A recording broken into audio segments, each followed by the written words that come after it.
আসসালামু আলাইকুম ওয়া রাহমাতুল্লাহ। প্রিয় শিক্ষার্থী বন্ধুরা, আজকের তোমাদের ষষ্ঠ শ্রেণীর জীবন ও জীবিকা প্রথম অধ্যায় কাজের মাঝে আনন্দ ছক পূরণ 1.3 পরিবারের কাজের সাপ্তাহিক পরিকল্পনা ও অনুশীলন থেকে তোমাদের আজকে মূলত কিভাবে আমরা এই ছকটা পূরণ করতে পারি সেটা একটু দেখবো।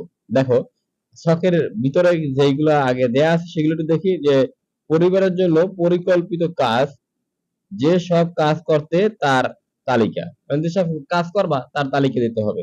এবার তোমার সাপ্তাহিক নাম দেওয়া, যেমন রবিবার, সোমবার, মঙ্গলবার, বুধবার, বৃহস্পতিবার, শুক্রবার, শনিবার। এবার আছে আত্মপ্রতিফলন দিতে হবে এবং অভিভাবকের মতামত। এখানে অভিভাবকের মতামত বলতে তোমার শিক্ষকও দিতে পারে, তোমার মা বাবাও দিতে পারে, যে কেউ দিতে পারে, এখানে কোনো সমস্যা নাই।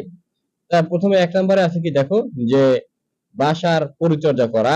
বাসার পরিচর্যা করা। এবার দ্বিতীয় আছে মাকে রান্নার কাজে সাহায্য করা। 3 নম্বর আছে বাবাকে বাজার করতে সাহায্য করা। 4 নম্বরে দিচ্ছি কি, যে ঘরবাড়ি পরিষ্কার করা।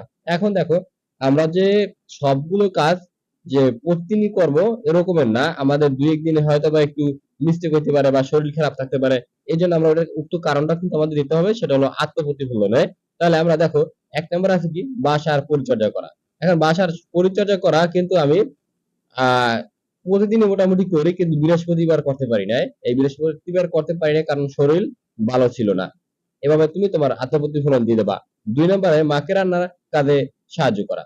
এখানে তুমি সোমবার করতে পারো না, পড়ালেখার চাপ বেশি ছিল বলে। আর এছাড়া বাকি 6 দিন করছো। এরপরে আছে 3 নম্বরে বাবাকে বাজার করতে সাহায্য করা। এখানে কিন্তু তুমি প্রতিদিনই তোমার বাবাকে বাজার করতে সাহায্য করেছো। এবারে 4 নম্বরে আছে যে ঘরবাড়ি পরিষ্কার করা। এখন দেখো, ঘরবাড়ি পরিষ্কার করা তুমি কিবার পারো না, শুক্রবার, কারণ শুক্রবার তুমি নানুর বাড়ি বেড়াইতে গেছো। এখন তুমি তুমি যে কোনো বাড়ি বেড়াইতে যাইতে পারো এবং সেটা আত্মপ্রতিফলনটা দিয়ে দিতে পারো। এখন এই কাজের যে পারিবারিক কাজের সাপ্তাহিক পরিকল্পনা অনুশীলন, অর্থাৎ এইভাবে যে আরো যে ছকগুলো পূরণ আছে, নিজের আসলে মতামত অনুযায়ী দেয়া ভালো।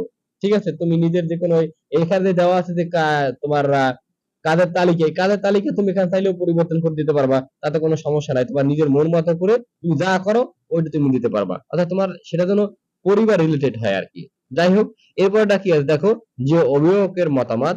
এখানে তোমার টিচার তোমার অভিমতটা দিচ্ছে যে ছাত্রের আত্মপ্রতিফলনের লিখিত কারণগুলো সঠিক, এ ব্যাপারে আমি পরবর্তীতে বিশেষ খেয়াল রাখবো।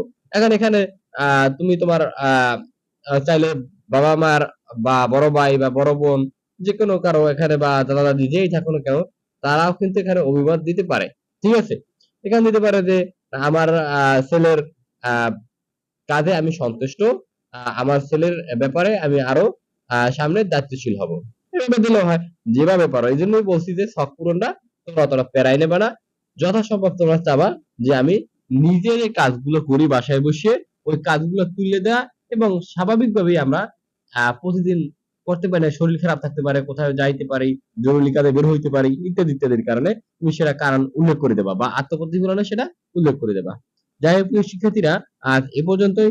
পরবর্তীতে আবার অন্য কোনো শখ পূরণ নিয়ে কথা হবে। তোমরা সবাই সুস্থ এবং ভালো থাকো। আল্লাহ হাফেজ।